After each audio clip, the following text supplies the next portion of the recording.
तेलंगाना की गवर्नर तमिलसाई सौंदरराजन जी, केंद्रीय मंत्रिपरिषद के मेरे साथी जी किशन रेड्डी जी,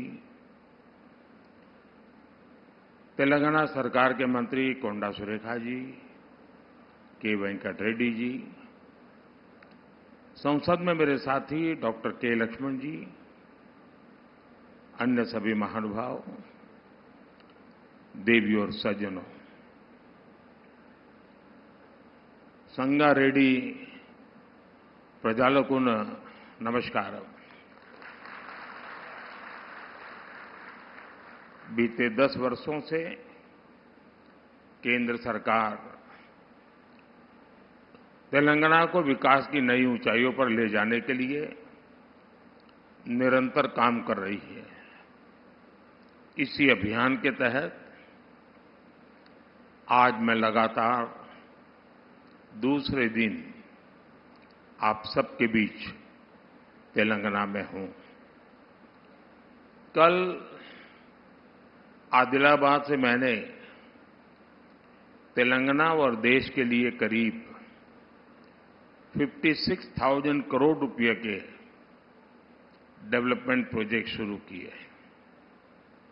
आज मुझे संगारेड्डी से करीब 7,000 करोड़ रुपए की परियोजनाओं का लोकार्पण और शिलान्यास का अवसर मिला है।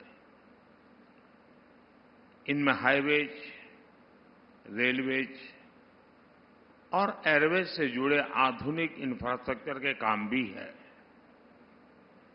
इनमें पेट्रोलियम से जुड़े प्रोजेक्ट भी हैं।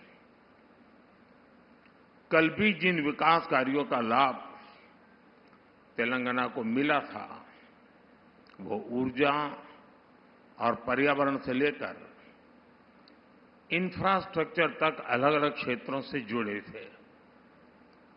मैं इसी भावना पर चलता हूं।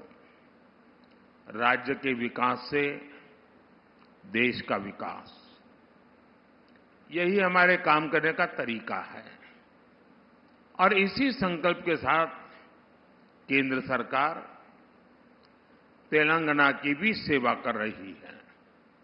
मैं आज इस अवसर पर आप सबको और सभी तेलंगाना वासियों को विकास के इन सारे कामों के लिए बहुत बहुत बधाई देता हूं।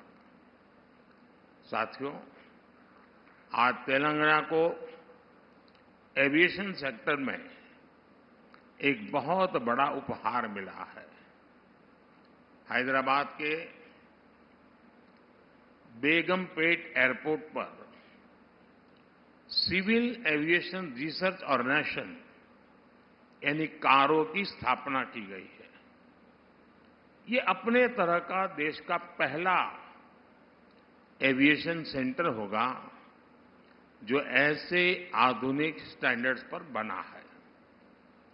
इस सेंटर से हैदराबाद और तेलंगाना को एक नई पहचान मिलेगी। इससे तेलंगाना के युवाओं के लिए एविएशन सेक्टर में नई उड़ान के रास्ते खुलेंगे। इससे देश में एविएशन स्टार्टअप्स को रिसर्च और स्किल डेवलपमेंट के लिए एक प्लेटफॉर्म मिलेगा, मजबूत धरातल मिलेगी। आज भारत में जिस तरह एविएशन सेक्टर नए रिकॉर्ड बना रहा है, जिस तरह पिछले 10 वर्षों में देश के एयरपोर्ट की संख्या 2 गुनी हुई है, जिस तरह इस सेक्टर में रोजगार के नए अवसर बन रहे हैं, इन सभी संभावनाओं के विस्तार में हैदराबाद का यह आधुनिक संस्थान अहम भूमिका निभाएगा। साथियों, आज 140 करोड़ देशवासी विकसित भारत के निर्माण के लिए संकल्पबद्ध है और विकसित भारत के लिए आधुनिक इंफ्रास्ट्रक्चर का होना उतना ही जरूरी है। इसलिए इस साल के बजट में हमने इंफ्रास्ट्रक्चर के लिए 11 लाख करोड़ रुपए दिए हैं। हमारा प्रयास है कि तेलंगाना को इसका ज्यादा से ज्यादा लाभ मिले। आज इंदौर, हैदराबाद इकोनॉमिक कॉरिडोर के एक महत्वपूर्ण हिस्से के रूप में नेशनल हाईवे का विस्तार हुआ है। कंडी रामसनपल्ली इस खंड को लोगों की सेवा के लिए समर्पित किया गया है।